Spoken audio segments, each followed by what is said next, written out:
10 суроо айтсаңар, ошонун жарымы чечилип турса, бул чоң ийгилик болот.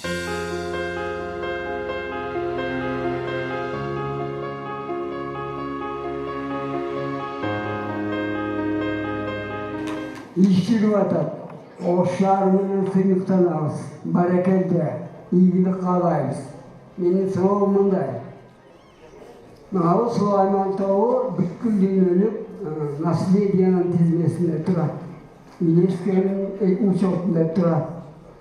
Biroq ahirgi uçurlarda massal informatsiyada korkunçlu xabarlar geldi. Okuvatasınlar.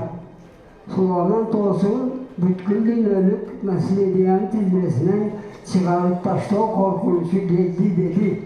Bu dünyanın Semerli süzükten çıkarıp tuşlasa alir bola bu. Birinci dakılatçı ünün bardığın çıkayken bu.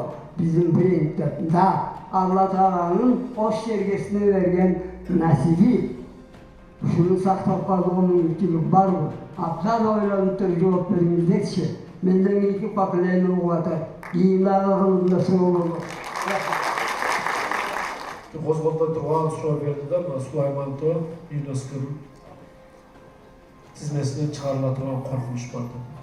Samarkand'ı gördüler mi? Mirzayev aytты го, ошонун астында үйлөрдү куруп, Самарканддагы ЮНЕСКОдон чыгарып атат да, чыгарып койду. Бирок Мирзаев барды дагы көз алдыңарда ошо курулган үйлөрдү бузам деди. Кайрадан киргизгиле ЮНЕСКО деп атат. Түшүнүңөрбү? Ошон үчүн мен дагы бул учукту пайдаланып, мына Сулайман тоонун айланасындагы көп кабаттуу курулуп аткан курулуштарды, архитектура турат, госрегистр бардыгыбыз турабыз ушул жерде. Өтө көздүн карайында караш көрдүңүзбү? Аксакал аркада жаш муундар карап отурат, жоопту бергиле кылдаттык менен деди. Эң туура суроону берди Аксакал. Дүйнөдө 3 эле тоо бар ЮНЕСКОнун тизмесине кирген, 3 эле тоо бар. Ошонун бирөөсү биздин Ош шаарыбыздын эме.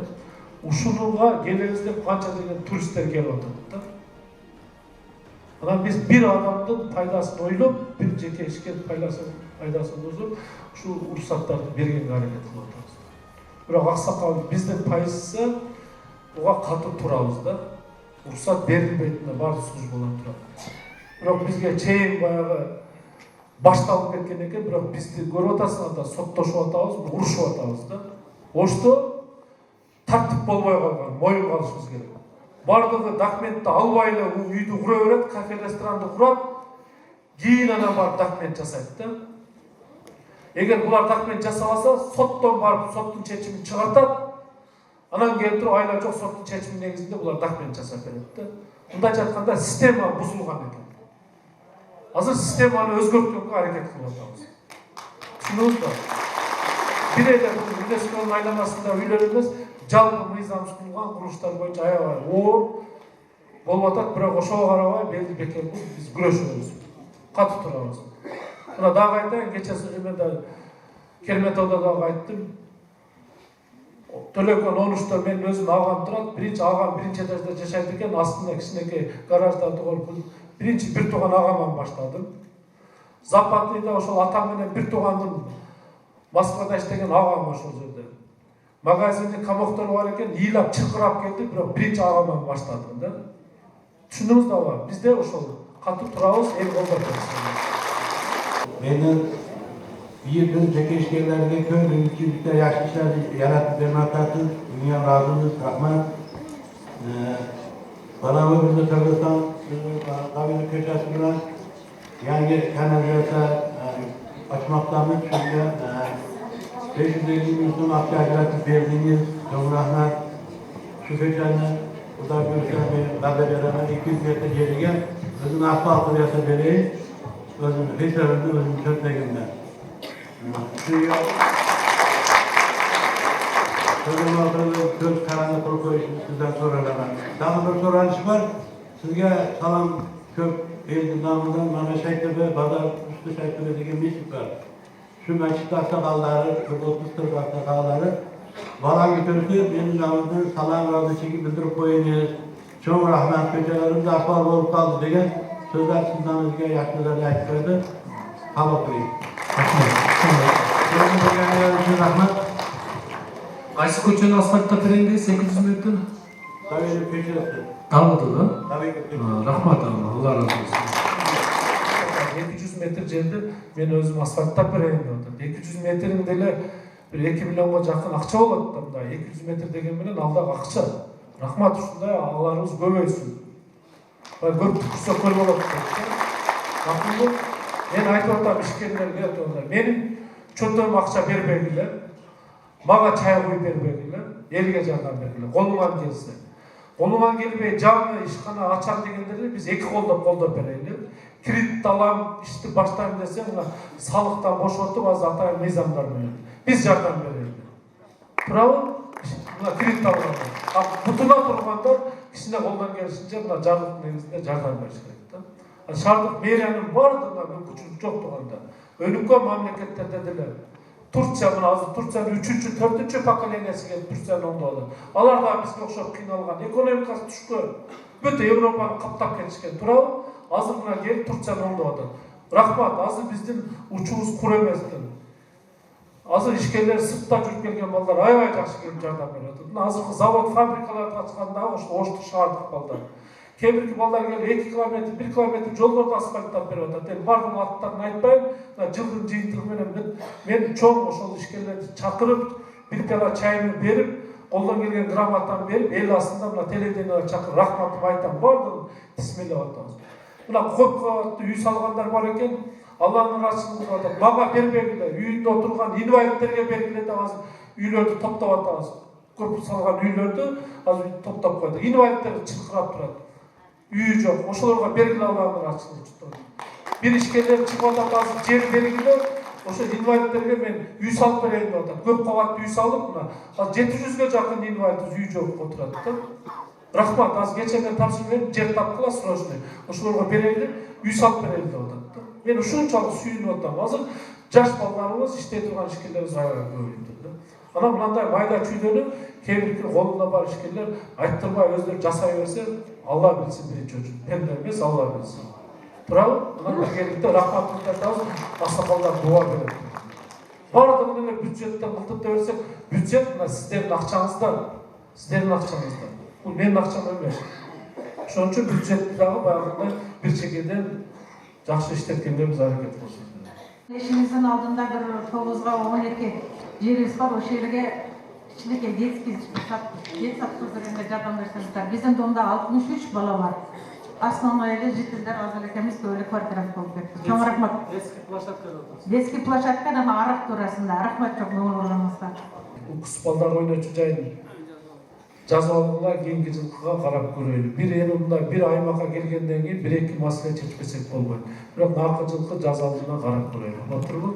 Мына жалганчы болуп калбайлы. Былтыр айттың эле болбой калды деп. Отурбу? Мына мен айтам, убада беребиз. Анан жасай турган ушул жетекчилер бар, целый ишканалар бар да. Ошолорго карап биз акчасын киргизбей, бюджетти бекитип атканда ошону карагыла. Отурбу? Урматтуу шаарыңыз намазсыз сизге биринчиден сизге ден соолук ишиңизге ийгилик каалайбыз. Ушу мээрдин жамааттар бардыгыңыздарга үйлөрүңүздөр менен тынч болуңуздар. Дайыма эл кызматында жүрө бериңиздер. Мен мына Курчатовадагы 3-домдун домком үй башчысы болуп иштейм. Алдыңар Курчатовадагы сүйлөгөн Ахматбек аканын сөзүнө мен жооп кайтаргым келди. Ахматбек ака, Курчатовадагы эл жашоочулар силер биринчи чоңдорго жетекчилерге айыпты кое бериңиздер. Үйүңүздөрдөгү итиңиздердин өлүгүн, тооңуздардын өлүгүн, мышыңыздардын өлүгүн, үйүңүздөрдөгү баягы көмүрдүн таштарын алып чыгып көчө башына коет. Ошо көчө башындагы сар менен мусорго мен чыгам, күнү көзүм чыгам. Ошол жерде толуп калат машина, ошо житилдер менен. Ушул житилдер биринчиден өзүн, ошо өздөрүн оңдосун, тазалыкты өздөрү сактасын. Нече мышыгынын өлүгүн, итинин өлүгүн көчөнүн башына чыгып, ол жерде неме бар, столовой бар. Ол жерде окуучулар өтөт эртең менен. Сатып курттап кетти. Ушуга мен күбөмүн. Бирок мен жетекчилерге, чоңдорго бир дагы наразычылыгым жок. Эл өзүбүздү билейли. Машина алып келип туруп, немелерди коюп кетесиңер. Мен менен иштеген кызматтагы адамдар үйүндөгүлөрдү алып келип, көчөнүн башына коюп кетет. Эртең менен музур жүктөгөндөн мен аны токтойм. Кой, ушул Сонунбекке өкмөт сөз тийбесин дейм. Бирок Өктөмжан акага наразы болгондор да наразы болбосун. Өктөмжан aka да эч ким иштей албайт. Эң биринчи тазалыкта биринчиден орунда турат Өктөмжан aka. Мына Өктөмжан аканыкы болбосо күнүгө чыгып текшергиле. Bir kıl жатпайт биздин магазиндердин алдында. Bir да күнүгө турат. Sizlere çok rahmat укканыңыздар үчүн. Неме ошо өздөрүнүн биринчи эл өзүн билип өздөрүн сактап бизге күйүп кичине жардам берип айттыңыз. Элдер да тазалыкка мен башында да айттым го, силер да жардам бериңиздер деп. Ал жерде деле тазалыкта деле биздин ата апаларыбыз, инилерибиз, эжелерибиз иштейт да.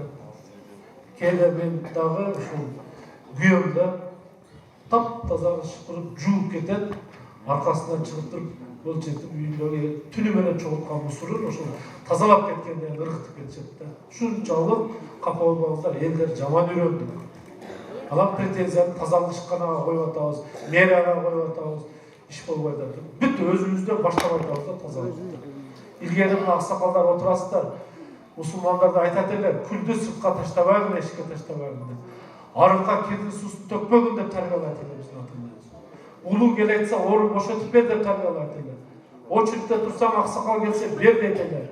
Ушул тарбиядан кетип атабыз. Аксакал чыкканда ватикасы галошун түздөп кой деп тарбиялайт эле. Туурабы? Азыр ушул тарбиядан кетип атабыз. Ошон үчүн баардыгына жардам берип биз дагы барабыз.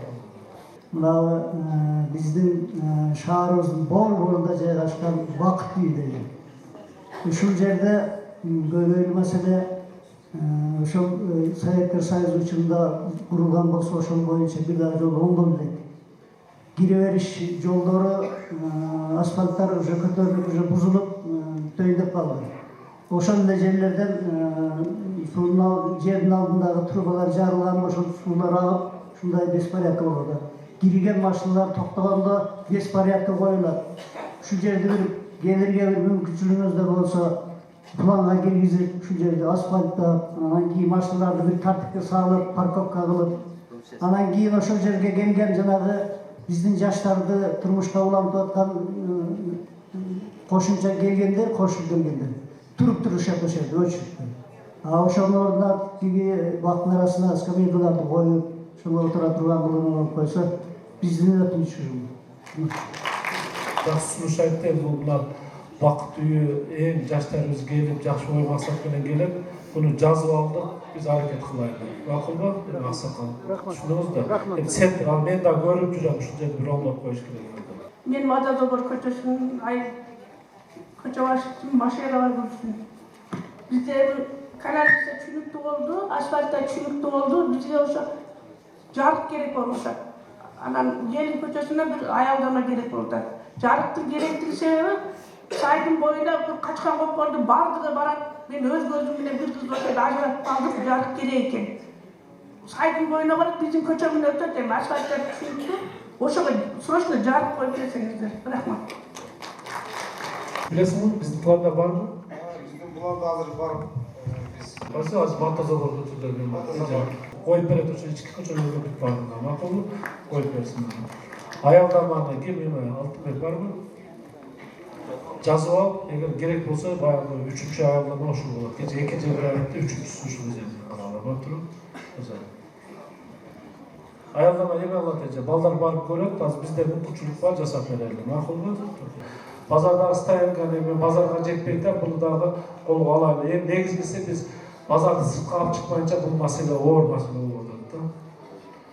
Так, Эгемердиев Ахмат ака айтты, мына квартальный комитеттер отчет бериш керек. Түшүнүп атам. Сону чыккыла, элге баргыла, уккула, колуңардан келген нерсени, таза болуп, майда чүйдө нерсени өзүңөр чече берсеңер, эл рахмат айтат да. Эл башына келбейт деп Курчатова көчөсүндө да. Нокатский пайдон боюнча айтып атпайбы, ошол 55 гектар жерибиз трансформация болуп калса, биз муниципалдык строительный базарды да ошол жака чыгарабыз да. Ошондо баягы Нокатский пайдондагы баягы узун темир тезектер сатылып атпайбы, чоң тыныкелер, ошолорду бүт ошол жака чыгарат. Мына Шайыптөбөдөгү баягы строительный магазиндер бар. Булар аккуратно баягы оңдоп алып ичинде иштей берсе болот, баягы майда чүйдө элге да керек да. Бирок чоң габаритный строительный немелерди биз сыртка алып чыгышыбыз керек болгондор. Биздин план ошондой 55 гектар. Строительный муниципалдык базар кылсак, ошондо бюджетке дагы пайда түшөт да. Жеке менчиктер байыбайт, бюджетибиздин акчасы көбөйөт. Туурабы? Ошол жака чыгарсак деген аракетибиз бар. Ошондо мына Нокатский пойдёмдогу пробкалар дагы чечилет тургандыр. Так, Панфилов мектебиндеги мектеп боюнча дагы айтпадым мен, бул 5 мектебибиз башталып, кемики мына Ломоносов мектептерге 10 миллион, 15 миллион акча, анча-мынча мектептерге 20 миллион тегерегинде акчалар кетет. Ана мына ошол Черемушкадагы Разах мектебине 120 миллион сомдой акча кетет. А мына эмегечи 23 мектеп, Панфилов мектеби боюнча. Ikkita maktab o'qiydi, Kalenin Panfilovdan mektab uchun. Bitta zdaniyada hozir bir qo'ydilar. Bir mektepte qana kelishchi men tushunib aytamiz. Bir maktab o'sha bir mektepte ko'p yildan beri odamni o'shunday qiynayotadi. Men mana o'shani aytib o'tmayman. Bayaq Cheremushkada Razaq mektebiga 125 million акча керек болуп атат. Ошо мектептен чыгарып туруп азыр бириктирип турганбызда. Мына 20-жылы ошо башталган 5 мектепти бүтүргөнгө аракет кылабыз. Туурабы? Анан кайра бөлөбүз. Бир ушунча чыдап тургула. Ошо 5 мектеп дагы бүтүп, дополнительный дагы 12 мектеп курулуш бүтүрүп атат. Ана шаарда мектеп турган эмес жакшы болот. Так, Набиев Ардагер айтып кетти, мына Ленин көчөсүн кеңейтиш керек. Курманжадатка көчөсүндөгү. Мына Ленин көчөсүнөн туз кеткен эми. Мына Тешикташ, арак заводунун астынан баштап туруп, бул дагы нар жагы Шайыптөбөдөн өткөндөн кийин бул Минтрансқа карайт да, Минтранстын жолу. А бирок билесиңер, базардын жагы, бир асты жагы ошол нан саткандан өткөндөгү жагы баягы МЧС заключение чыгартып койгондо, ал жерде жол көчүп кетиши мүмкүн да. Ошон үчүн аны ошол базардан баштап туруп, эгер мамлекеттен акча бөлүнсө, ошол жерде бүт жасап чыгыш керек да. Түшүнүңөр, бул да биздин баягы долбоорлордо бар, ана мамлекет деңгээлде караш керек да. Эгер аны бүгүн жол куруп коюп, эртең машина кетип атканда түшүп кетип, көчүп кетип адамдар басып калса да коркунуч бар. Ошон үчүн буну атайын МЧС'де бар, аны заключение бериш керек, ошол жол курса болот же болбойт деп. Биздин план ошол односторонний кылыш керек да, ошол жолду түз чыгарып, жаңы автовокзалдан чыга турган, кыла турган пландар бар да. Анан биздин мына жакты ошол Шайыптөбөгө чейин өзүбүз мына булар проекттин долбоорлорун угуду даярдады. Келечекте аны дагы аракет кылабыз. Мына жерде аябай көп суроолор берилди, көпчүлүгүнө биз жооп бердик окшойт, бирок каттарды барып, ар бир мына секретариат отурат, биздин общий отдел бар, ар бир катка сөзсүз жооп берет. Ойлобоңуздар, кат жөн эле карып жазганыбыз бекер калып кетти деп. Ушул кат бизге эң керектүү нерсе, ушунун үстүндө иштейбиз. Макулбу? Ал сиздердин убактыңыздарды албайлы, салам айтып койгондар бар.